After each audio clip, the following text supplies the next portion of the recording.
நடிகர் அஜித்குமார் கடந்த வாரம் ஆங்கில ஊடகத்திற்கு பேட்டியளித்த கருத்து கவனம் பெற்றுள்ள நிலையில் தற்போது ஆளும் கட்சிக்கு பெரும் ஷாக்கை கொடுத்துள்ளார் நடிகர் அஜித்குமார். கடந்த வாரம் அஜித் பேசுகையில், கரூர் கூட்ட நெரிசல் சம்பவத்திற்கு ஒருவர் மட்டும் பொறுப்பல்ல, நாம் அனைவருக்கும் ஊடகங்களுக்கும் அதில் பங்கும் உண்டு. ஒரு பிரபலம் வந்தால் அவரை காண மக்கள் கூடத்தான் செய்வார்கள். கூட்டம் திரட்டுவதை பெரிய விஷயமாக்குவதை நிறுத்த வேண்டும். நமக்கான கூட்டத்தை காட்ட வேண்டும் என்பதற்காக கூட்டத்தை கூட்டுவதில் வெறிகொண்ட ஒரு சமூகமாக நாம் மாறிவிட்டோம். இது முடிவுக்கு வர வேண்டும் என தெரிவித்த கருத்து விஜய்க்கு எதிராக திருப்பப்பட்டது. குறிப்பாக திமுக ஐடி விங் தொடங்கி உதயநிதி ஆதரவாளர்கள் மற்றும் விஜய்க்கு எதிராக கருத்து தெரிவிக்கக்கூடிய சீமானின் நாம் தமிழர் கட்சி வரைக்கும் விஜய்க்கு எதிராகத்தான் அஜித் பேசிவிட்டார் என்ற நிலைப்பாட்டை தெரிவித்து வந்தனர். அஜித் பேசியது சமூகத்திற்கு நற்சொற்களை விதைக்கும் வகையில் இருந்தது. ஆனால் அரசியல் தலைவர்கள் அதிலும் அரசியல் செய்ததை கண்ட அஜித்குமார் பொதுவாக பேசியதை தனக்கு எதிராக திருப்பியதை எண்ணி தனது மேலாளரான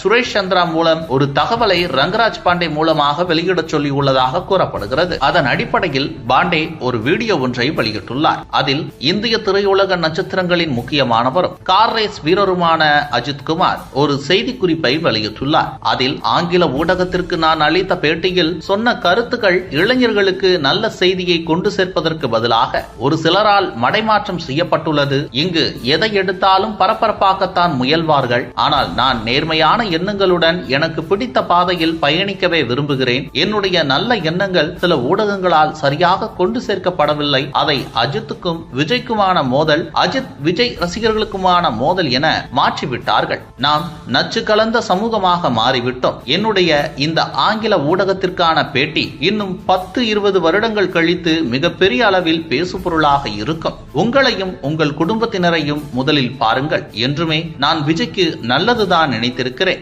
எல்லோருமே அவரவர் குடும்பங்களுடன் சந்தோஷமான வாழ்க்கை வாழ நான் வாழ்த்துகிறேன் என்று அவர் கூறியுள்ளார். இந்த தகவல் தற்போது ஆளும் கட்சிக்கு தொந்தரவு கொடுக்க தொடங்கியுள்ளது. அரசியலில் தலையீடு செய்யாதவர் அஜித் ஏற்கனவே நேருக்கு நேராக கலைஞர் கருணாநிதியிடம் உங்கள் அரசியல் விழாக்களில் சினிமாக்காரர்கள் தலையிட வேண்டாம்னு சொல்லுங்க என சொன்னவர். அப்படிப்பட்ட அஜித்குமார் இப்போது விளக்கம் கொடுக்க தேவை என்னவென்றால், தான் பேசியதை தவறாக திரித்ததால் அஜித்குமார் ரொம்ப மன உளைச்சலில் தள்ளப்பட்டுள்ளாராம். இதுவரைக்கும் அரசியலில் யார் பெயரையும் குறிப்பிட்டு பேசாமல் இருந்த அஜித் விரைவில் திமுகவோ அல்லது வேறு கட்சி ஏதும் அவருக்கு ஆதரவாக செயல்படுவது போல தோற்றத்தை உருவாக்கினால் வெளிப்படையாக அஜித் பேட்டி கொடுக்கவும் உதயநிதியின் பெயரை குறிப்பிடவும் தயாராக உள்ளதாகவும் கூறப்படுகிறது.